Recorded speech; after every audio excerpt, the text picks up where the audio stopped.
کسی بشر میں ہزار خامی، اگر جو دیکھو تو چپ ہی رہنا۔ کسی بشر کا جو راز پاؤ یا عیب دیکھو تو چپ ہی رہنا۔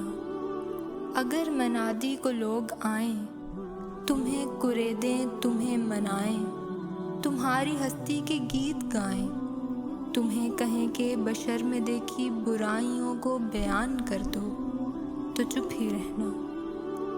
جواز یہ ہے، دلیل یہ ہے، ضعیف لمحوں کی لغزشوں کو، حرام نعتوں کی قربتوں کو، ہماری ساری خباستوں کو، ہماری ساری حماقتوں کو۔